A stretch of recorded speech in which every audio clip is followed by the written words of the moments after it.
Welcome to Awards Buzz. I wanted to start by asking you how you got the idea to transition the Wired article into a visual medium. Yeah, I wish I could actually take credit for it. It was not me. Condé Nast, that owns Wired magazine, amongst a myriad of magazines. Sarah Amos, who runs that division in terms of adapting stuff from print to other forms of media, was like, I think Prentice Penny would be a really good director for this. And so I just transferred from HBO over to Onyx and Disney. I remember wanting to be scared in the same way that I was scared when I did Insecure, like chasing just like kind of creative energy again. I've been doing it almost 20 years, 20 years now. So I was just like, what's the new challenge, right? I kind of wanted something not to be compared to what I had done. And so initially I said no. I was like, I don't really do this. And then I thought about Spike Lee's like my favorite filmmaker ever. And so I thought about the way Spike obviously does movies, but also does doc stuff and like the Levees Break and Four Little Girls and Michael Jackson Off the Wall documentary. And so I felt, oh, that feels like a fun kind of creative challenge. I've never done this before. If I was to do this doc, how would I do it? And that's really kind of what kicked it off in terms of just allowing myself to be afraid again.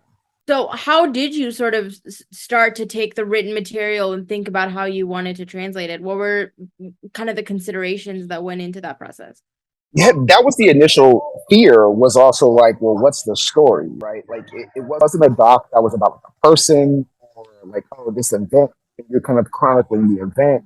I just didn't know what the story was. I was like, yes, all these things are like on historical record of happening, but that's not a story. That's just like information. And so as I kept reading Jason's article and I would talk to him over Zoom, his article was actually written in three parts. And that reminded me of a three-act just narrative structure. And so I said, okay, well, that's something I can attach myself to. And as we kept talking about the doc, we talked about like the early days of Black Twitter, which felt very fun and popping and lively. And then obviously Trayvon is the sort of first pivot to Black Twitter dealing with more adult things. And that reminded me of coming of age stories. So whether that's like we use Star Wars as a reference, we use Stand By Me as a reference, we use Boys in the Hood as a reference of just kind of like coming of age stories where it seems fun, and then you have to deal with more darker things as an adult, and then how do you deal with that? And then that became kind of once I understood narrative wise, oh, we're telling a coming of age story. Every incident that we were going to discuss needed to be telling that narrative. It couldn't just be, oh, this Black Twitter. Yes, but is it telling at least the story that we were telling for this doc?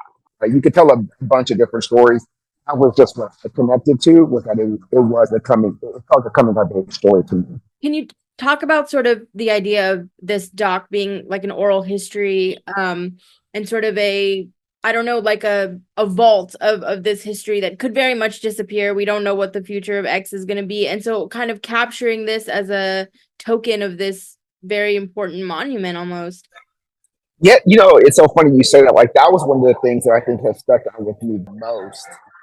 Pre the doc, a lot of things have changed, right? In terms of like how you initially do something creatively to what you adjust to. But what you just said to me is what has stayed to me the most consistent of why I wanted to do the doc. Like, so much of Black culture in this country is all because we weren't allowed to read, we weren't allowed to write, so we had to tell each other these stories that were sort of passed down generation to generation. Sometimes real stories, sometimes ways you have to move in America, but so much of our culture is like that. And it's funny. I took my daughter to New York, and we went to Ellis Island, and I was like, "Baby, you ain't got to go look in that book. Our signatures are not. There's gonna be a lot of Italian signatures and Irish signatures, but I'm not gonna do any of our signatures in that book." But that's what was so crazy to me was as we kept making the doc, realizing that even as we were making the doc, Elon buys the platform, and so to think that like even Black Twitter is a culture that's visually documented on a platform could also become more oral tradition has been really wild to me. And so to be, especially now when, Roe versus Wade is overturned and narratives and books are being banned and so many things are being changed about our contributions to this country. people of color's contribution to this country is all being shifted and changed and demonized in so many ways that to be able to have any record to push up against to me is so important. And it's interesting because I was heavy on like Twitter, but like my wife never on Twitter, and my kids are TikTok too. They're like, but they're not on Twitter. So many things that they move in the world now. Like my daughter has shirts to say "Black Girl Magic," but she didn't know where that came from. You know, my son doesn't know what Black Lives Matter means. They don't know where that comes out of, right? Because they just were too young and just weren't on a platform like that. They were just growing up in the world knowing that exists but not knowing why it exists or what was the moment that caused it to exist. And I just think having those things that document that just felt so important. And that to me has translated, that, I felt that from the beginning and I still feel that now after the doc even more so. I'm really curious how you feel about sort of cultural appropriation that happens digitally, sort of taking these ideas and repurposing them without credit, and sort of how, as you mentioned, a lot of these cultural things did happen on Black Twitter and people don't know about that. How did you sort of address that through the doc? And also, how do you think like moving forward, we can be more mindful of things like that? You know, it's tricky. One of the things is we were making a doc that you see obviously is like someone like Deshaun Thompson that was the person that created the Black Girl Magic, said it for the first time, and obviously isn't monetizing it, hasn't been able to monetize it just because, you know, it's one of those weird things that we were talking about. So it felt like hip hop in the early days of hip hop, where like, you know, artists I grew up on weren't fully able to monetize their art in that way, but they paved the way for like artists today to monetize it in a different way because you're just more aware of the long term ramifications of these things. Like at that time, nobody really knew where this is going. How is this gonna matter? Is it gonna matter? You don't really know. Like Oscar So White was just April Rain saying something that felt just organic in her spirit to say. And now that had huge change to things, right? So I think about like early artists that were like rappers like that didn't capitalize on that. But when I think like artists today who are like Saweetie, who's got like a McDonald's deal with her own hamburger, or you know, Travis Scott got a deal with Nike, or you know, Kanye. Like you just see like, oh, you know, like you learn because you understand that like, oh, the culture has relevance. A lot of times in our culture, we're kind of told that like our culture doesn't have any relevance. It doesn't translate. It's cool here, but it doesn't translate anywhere else. And that obviously is a huge lie, right? And there's so much in terms of, you know, Black culture doesn't necessarily like gatekeep. Like, we don't run Nike. We don't run Adidas. We don't run, you know, Fortune 500 companies like that. And so we're always kind of, the culture's always trying to play catch up to like keep people honest. And that's really what I feel like Black Twitter is. And so whether that's the appropriation part, whether that's how we monetize these things, it's like we're always trying to catch up to, oh, y'all using it like this? Oh, okay. Okay, well, okay, like you got us this time, but we're gonna get you on the back end. Like you gonna pay at some point for this.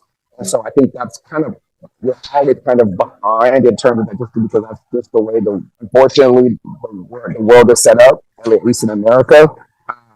So I'm so proud of to see where like a lot of like my kids' generation are like, oh no, we're gonna like brand this, we're gonna move on this. When I see that, I'm just like, oh yeah, because they understand they understand what wealth is in a different way than like I understood wealth as a kid, or my mother understood wealth. A lot of times I was like, can you pass the house down?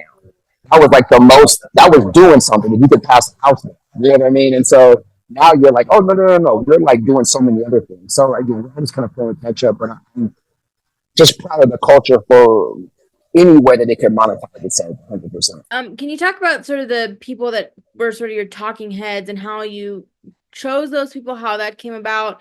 Because I think a lot of times talking heads can feel very static, and I didn't find that at all with this film or with this series. Can you elaborate on that? Yeah, so we started with the people that Jason had interviewed for the article. That kind of gave us like a foundation. And I think he had talked to like, you know, and again, the article was written in 2021. That's when I came on. So the doc actually ends on January 6th. So like the Elon, all that other stuff was happened afterwards. So for us, we kind of started with the foundation of who Jason felt was the most important people, that not the important is the wrong word, that were the most relevant to the story he was telling them. And then from there, we sort of say, but he was like, hey, I would have rather from this person longer about this, or I wanted to go, because, you know, he's writing a a 4,000 word article. That's longer. That's much shorter than a you know, a 3 hour long, docu series. And so for there, it was okay. Well, who did you not get to talk to? Who might talk to us now? Who did you feel you didn't get to dive into deeper subject matters? And then let's see if we can talk to now. And then it became, as we're telling this narrative of coming of age story, well, who do we feel can tell that story too? Right? Because that's also different than like Meredith Clark, who's like kind of talking from a professorial point of view versus talking to a Wesley Lowery, who was like on the ground in Ferguson, or Brad Jenkins, who was working with Obama. So those are different people that we were adding because now we're telling a narrative that isn't what the article was doing.